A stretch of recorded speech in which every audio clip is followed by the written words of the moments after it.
Téléspectateurs d'EOD TV, Afrique Média Télévision et toutes les chaînes partenaires, nous sommes à présent en compagnie de Roland Lumumba. Roland Lumumba qui est le fils de Patrice Lumumba et président de la fondation qui porte le nom de cet héros, cette icône africaine et mondiale. Roland Lumumba, bonjour. Bonjour.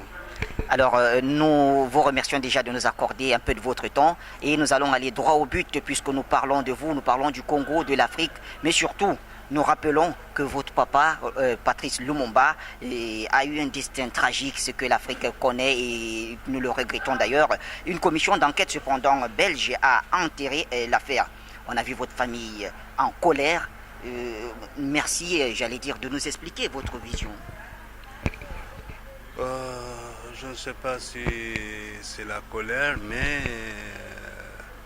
on était satisfait qu'il y ait cette commission d'enquête pour mieux éclairer tous les différents mythes qui ont eu, tous ces Belges qui disaient c'était de la faute de Lumumba tout ce qui s'est passé.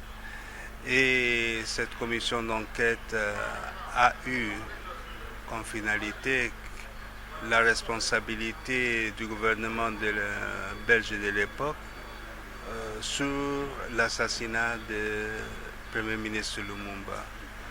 Donc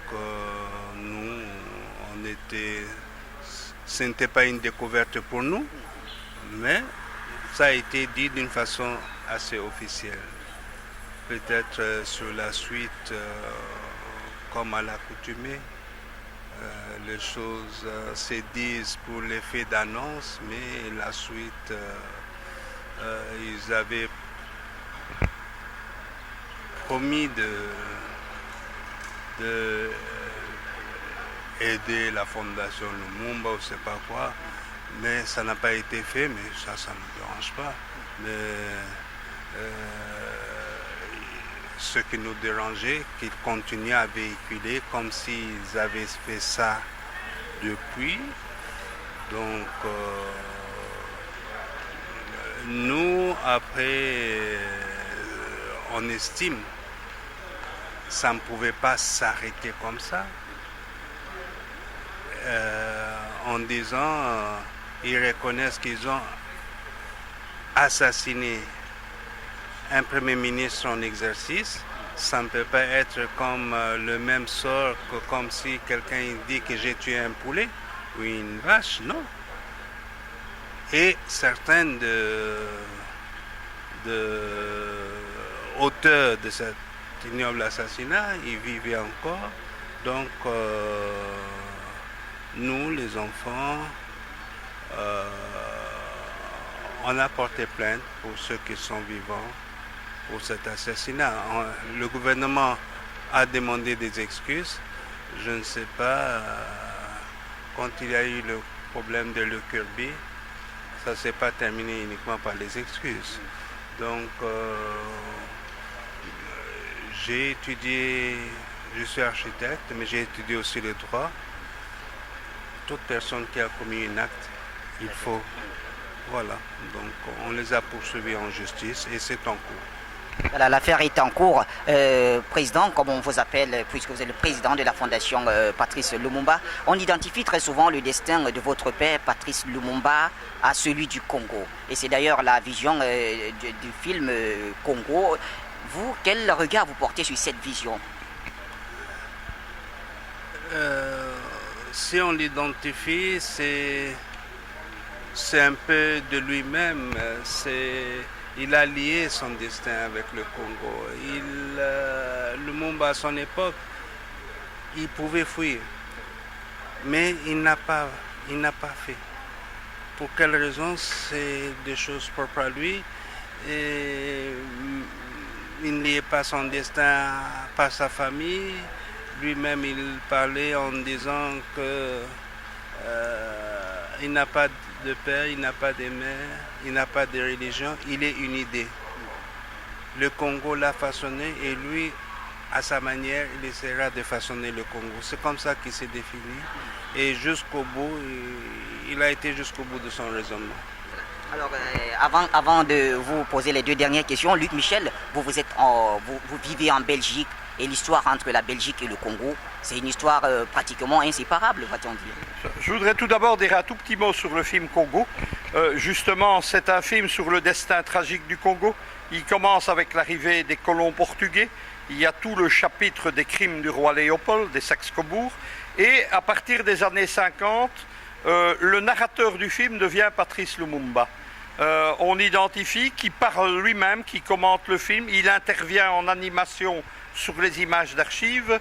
Et effectivement, c'est la thèse du réalisateur, c'est que le destin tragique de Patrick Lumumba, c'est difficile de parler devant son fils parce qu'il y a une émotion qui vous prend. On n'est plus là devant un dossier historique. On voit quelqu'un qui a partagé la souffrance de la perte de son père. Et c'est ça. La Belgique, évidemment, est indissociable du Congo, surtout que les méfaits de la Belgique au Congo ne se sont pas évidemment arrêtés avec la décolonisation. Tout le demi-siècle tragique qui suit 1960, les années Mobutu, les années Kabila, etc., portent la marque des Belges. Actuellement encore, un des personnages qui marque le Congo, c'est le commissaire européen, ex-ministre belge Louis Michel, mon homonyme. Nous ne sommes pas parents, je m'en félicite, mais il marque le Congo. Il y a des complots belges qui continuent des choses comme ça. En ce qui concerne la mort de Patrice Lumumba, on est devant un iceberg et c'est l'eau qui disparaît autour de l'iceberg. C'est-à-dire que des archives commencent à être déclassifiées. On sait par exemple le nom des agents de la sûreté de l'État qui ont assassiné son père. On sait que l'entourage du roi Baudouin est en cause. Mais là, c'est le grand tabou de la politique belge. Et on sait depuis l'année précédente que l'ambassade américaine avait marqué son accord et participé au complot. C'est tout ça que la commission d'enquête n'a pas dit. Et la commission, elle le fera, puisque le président, vous nous avez dit que c'est en cours. Alors, président, avant-dernière question. Lumumba, Sankara, Kadhafi, un cortège de morts, peut-on dire, pour la plupart à la suite des trahisons. Est-ce le prix à payer pour une Afrique libre? Le prix à payer, je n'en sais rien, mais je sais que le destin des grands hommes, c'est truffé de trahisons, truffé d'achat de conscience. Mais peu importe qu'il meure, la façon qu'il meurt, ce qui est important, c'est la continuité du message pour lequel ils sont morts.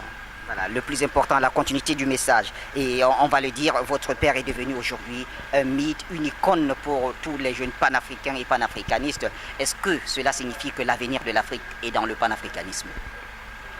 Je crois que c'est la seule voie par rapport à ce que je vois, le panafricanisme qui se résume dans la solidarité entre peuples africains. Notre survie ne viendra que par là. Et il y a beaucoup de micro-pays. S'ils veulent trouver voie au chapitre, c'est dans la solidarité, ça veut dire le panafricanisme. Merci à vous, Président. J'aurais voulu une dernière question. Ce n'est pas une question. Vous menez avec beaucoup d'émotion dans un débat de la RTV-GE. Vous avez parlé de Nasser, qui a été votre second père. Vous avez parlé du colonel Kadhafi. Vous pourriez nous dire un petit mot sur eux deux? Ce sont, vous savez, pour les panafricanistes, des icônes, surtout Kadhafi. Oui, Kadhafi, c'est la génération après les Nasser, les Kwame Nkrumah, les Lumumba, qui ont essayé de mettre en pratique ce panafricanisme. Il était chef d'un petit pays, il avait les moyens, il n'était pas le seul, mais il a essayé dans un sens solidaire, dans un sens positif pour le continent.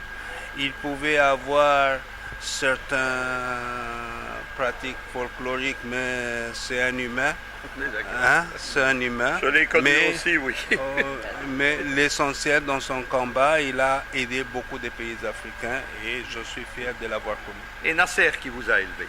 Nasser, c'est un grand monsieur par rapport au continent, par rapport à l'histoire. Expliquez un peu pour nos téléspectateurs, parce que moi-même j'ignorais que c'est Nasser qui avait été votre second père finalement.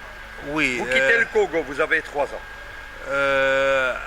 Avant la mort de mon père, il a senti qu'il allait mourir. Il a senti le complot se monter. Il n'a pas voulu fuir. Et il a dit, lui, il restera dans son pays. mais il commençait à penser où est-ce qu'il peut sécuriser ses enfants. Il a voulu dans un premier temps les envoyer chez son ami Sékou Touré, mais il lui a conseillé, lui-même Sékou Touré, il a dit, moi on va aussi me chercher le risque. Voilà notre ami commun, président Nasser. Chez lui, il y a plus de sécurité et c'est comme ça qu'il l'enverrait. Mes frères et sœurs, parce que j'étais le plus jeune à l'époque, je suis resté avec lui jusqu'au bout. Il les a envoyés, ils ont envoyé un commando pour les chercher, ainsi de suite, dans de choses un peu dignes des films d'espionnage, avant sa mort.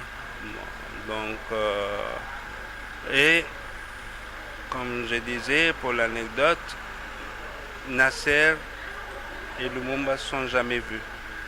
Mais c'est par la croyance d'un idéal commun qu'il a pris ses enfants et les a élevés comme les siens. Oui, vous avez donc été élevé avec les enfants Nasser dans sa maison.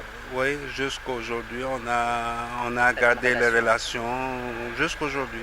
Mais on voit que le panafricanisme, c'est aussi une affaire de cœur. Voilà, Le panafricanisme. Roland Lumumba, un grand merci.